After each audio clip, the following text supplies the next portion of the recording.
নমস্কাৰ বন্ধু বান্ধৱীসকল, মোৰ চেনেলৰ নতুন এটা ভিডিঅ'লৈ আপোনালোক সকলোকে স্বাগতম জনাইছোঁ। আজি ৰাতিপুৱাই ভিডিঅ'টো আৰম্ভ কৰিবলৈ লৈছোঁ। এতিয়া ৰাতিপুৱা 9টা বাজিছে আৰু যদি আপোনালোক মোৰ চেনেলটোলৈ নতুনকৈ আহিছে তেতিয়াহ'লে ছাবস্ক্ৰাইব কৰিব বুলি আশা কৰিলোঁ। বাৰু বলকচোন চাওঁগৈ এতিয়া। এয়া আমাৰ বাবাহঁত কোনফালে যাবলৈ ওলাইছে। এয়া আমাৰ বাবা, তাৰপিছতে মা, বৌ, দাদা, এয়া গোটেই মুখা যাবলৈ ওলাইছে তেজপুৰলৈ আৰু কাম এটা আছে আৰু লগতে আজি চাই আহিব ৰৈ ৰৈ বিনালে চিনেমাখন। মা বাবায়ো চাবলৈ যিহেতু চিনেমাখন মন কৰি আছে, সেইকাৰণে দাদা আৰু বৌ এয়া লগতে গৈছে কামখিনি কৰি পেলাই তেওঁলোকক চিনেমাখনো দেখুৱাই আনিব। গতিকে ভালো লাগিছে, নিজেই চোৱাতকৈ তেওঁলোকক দেখুৱাই বহুত বেছি ভাল লাগে নহয় জানো। কাৰণ তেওঁলোকেও এতিয়া আশা কৰিছে, বয়স হ'ল যদিও মনটো এতিয়াও মানে ৰঙীন হৈ আছে, মন কৰিছে চাবলৈ চিনেমাখন। সেয়েহে তেওঁলোককো আজি এনেকৈ তেজপুৰলৈ লৈ গৈছে। এয়া তেওঁলোক গ'লগৈ আৰু গাড়ী লৈ। ইফালে আমাৰ গাড়ী যোৱা দেখি কাজুৱে ইমান ভুকিছে নহয়, একদম নাথাকে আৰু মানে সিও যায়, তাকো লৈ যাব লাগে। গতিকে অকণ ভাবিছোঁ তাক এইদৰে অকণমান খোজ কঢ়াই আনো, শিকলিডালত ধৰি লৈ পেলাই এনেকৈ তাক আনি আছোঁ, অকণমান তাক খোজ কঢ়াওঁ। ঘৰৰ পৰা কোনোবা গুচি গ'লে ইহঁতে খুব বেয়া পায়, খুব ভুকে, অকলে থাকিবলৈ বেয়া পায়। গোটেইখিনি গুচি যোৱা দেখিলে যে সেইকাৰণে তাৰ মানে মনটো বহুত বেয়া আৰু। গতিকে এনেকৈ অকণমান তাক বোলো খোজ কঢ়াই আনো, সেইকাৰণে অলপ দূৰ এনেকৈ তাক লৈ আহিছোঁ। কুকুৰ মেকুৰী এই জন্তুবোৰে মানুহ নহ'লে খুব বেয়া পায় অকলে থাকি। ইফালে এয়া চাওকচোন ৰাতিপুৱাৰ পৰিৱেশটো গাঁৱৰ। এইফালে এয়া পথাৰখিনি কিমান এটা সুন্দৰ, যেন এখন ছবিহে আঁকি থোৱা আছে এনেকুৱা নালাগেনে পৰিৱেশবিলাক। এয়া আমাৰ গাঁৱৰ এইটো নামঘৰ, এয়া নামঘৰ।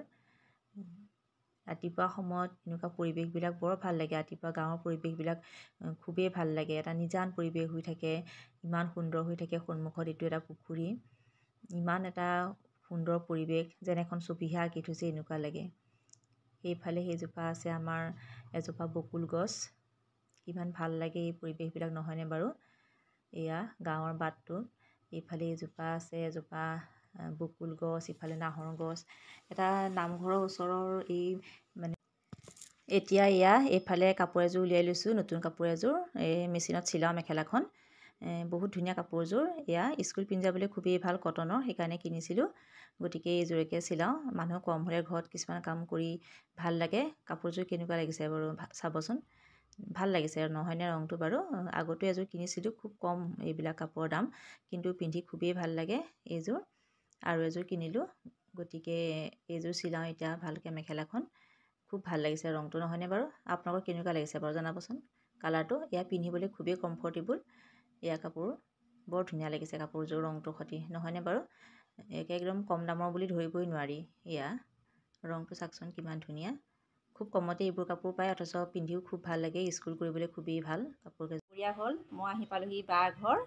আজি দুপৰীয়া ভাতকেইটা বাৰ ঘৰতেই খাম, সেইকাৰণে বাৰ ঘৰলৈ গুচি আহিলোঁ। বাৰ ঘৰ ওচৰতে যিহেতু, গতিকে ভিডিঅ'টো ৰাতিপুৱা পাবলৈ কণ্টিনিউ কৰিব নোৱাৰিলোঁ আৰু। এতিয়া আকৌ বাৰ ঘৰৰ পৰাই এয়া আৰম্ভ কৰিছোঁ। আৰু এইফালে চাওকচোন আমাৰ বাৰ ঘৰত এই নাৰ্জী ফুলখিনি ইমান ধুনীয়াকৈ ফুলিছে। এতিয়া জাৰৰ দিন অহাৰ লগে লগে বিভিন্ন ৰঙী ফুলবোৰ ফুলাৰ সময় আহি গৈছে আৰু তাৰ ভিতৰৰে একদম ভাল লগা ফুলবিধেই হৈছে নাৰ্জী। ইমান ধুনীয়া লাগে, গোটেইখন হালধীয়া হৈ আছে, দেখি খুবেই ভাল লাগে এতিয়া। আৰু এতিয়া বায়ে কি বনাইছে চাওঁ আহক ভাতৰ লগত খাবলৈ। এয়া হ'ল সৰিয়হ দি বনাইছে চাইনা পুঠি মাছ, ইমান ডাঙৰ ডাঙৰ, বৰ ধুনীয়াকৈ তাই আজি বনাইছে ভাতসাজ। পুঠি মাছে আৰু সৰিয়হ দি বনাইছে আৰু লগতে ভাজিছে পেটু। গতিকে এতিয়া আমি এনেকৈ ভাতসাজ খাম। আৰু মোৰ থালিখন মই কেনেদৰে সজালোঁ সেয়া আপোনালোকে চাবলৈ মোৰ শ্বৰ্ট ভিডিঅ'টো চাব লাগিব। গতিকে সকলোৱে শ্বৰ্ট ভিডিঅ'টো চাব বুলি আশা কৰিলোঁ। গতিকে এতিয়ালৈ ৰাখিছোঁ আৰু আজি ভিডিঅ'টো ইমানতে সামৰণি পেলাওঁ। এয়াই আজিৰ দিনটোৰ কাৰ্যসূচী অলপ অলপকৈ দেখালোঁ আপোনালোকক। যদি ভাল পালে লাইক এটা কৰি যাব।